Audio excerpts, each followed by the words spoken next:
Be ready.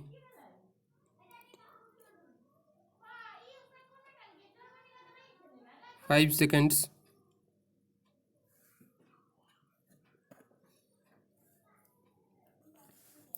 Start. The credit movement in this country started in 1904 and it had its own difficulties since the last several decades. The main problem regarding cooperative credit has been that it has been untimely and inadequate. In 1904, the Cooperative Societies Act was passed, which was later amended in 1914. Then, there were certain committees appointed, and they reported about the weaknesses of the credit movement in the country. In 1919, this subject of cooperation was transferred to the states, after which several states passed cooperative act of their own. Thereafter, in 1929, the Royal Commission made certain inquiries about cooperation and the credit movement and made certain recommendations. And till 1950 or 1951, there was very little improvement in the field of cooperation. In 2001, the Reserve Bank of India appointed the Rural Credit Survey Committee, which brought out its report in 2004. That committee came to the conclusion that only 3% of the credit required by the agriculturists in the country was being met by the cooperatives, and it made certain suggestions. It suggested that there should be an integrated credit structure in the country and said that there should be share participation by the government in the cooperative societies. It suggested that the government should take shares in the cooperative societies so that the cooperative movement can get strength through government participation.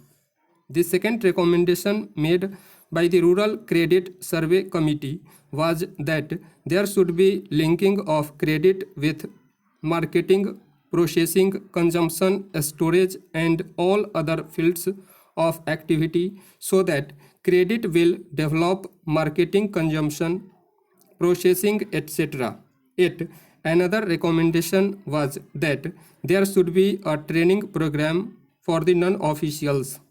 The fourth recommendation and the most salient one was that there should be a three-tier structure of credit. There should be cooperative societies at the lower level, then there should be district banks, and then the apex banks, and that all the three should be interlinked. These recommendations were accepted by the Government of India. This report also recommended that in order to implement these suggestions, there should be a National Cooperative Development and Warehousing Board. The Government of India had accepted these suggestions in 2006.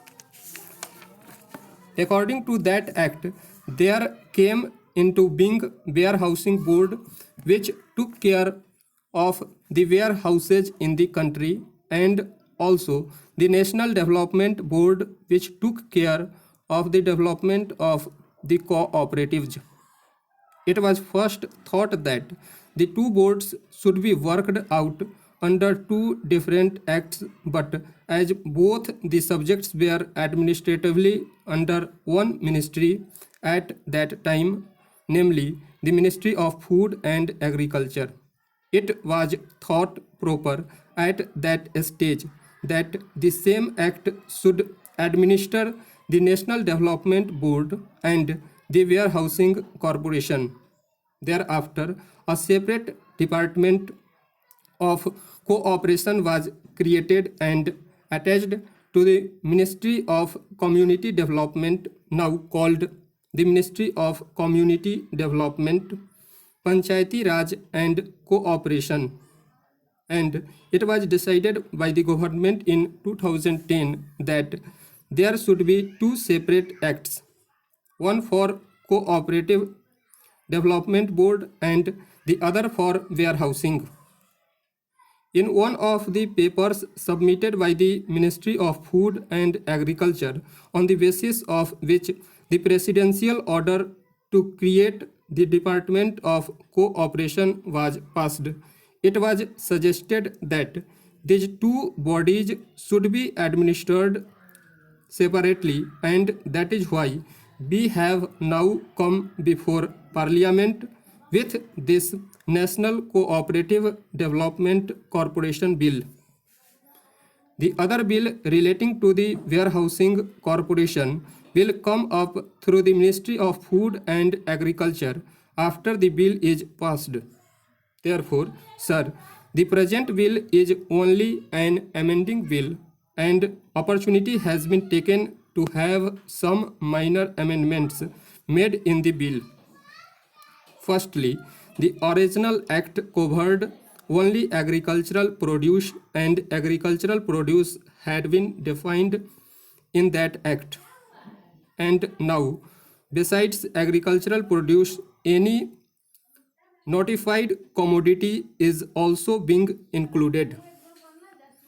If government wants to include any commodity for which Parliament is competent to legislate, it can notify that commodity and apply the provisions of this measure to that commodity. In that case, we will not have to come to Parliament again and again.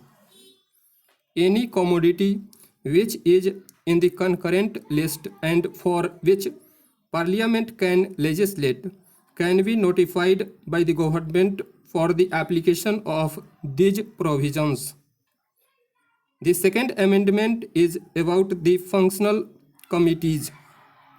In the present act, there is no provision for functional committees. Now, this corporation has to deal with credit, processing, marketing, consumers, and all these types of items in order to boost up the cooperative movement. We found that there was a lacuna, and therefore we have suggested a provision to have functional committees. It is only an enabling provision, and after this bill becomes act, we will have functional committees regarding credit, processing, consumers, etc. Then there was no power of delegation. Stop. Thank you.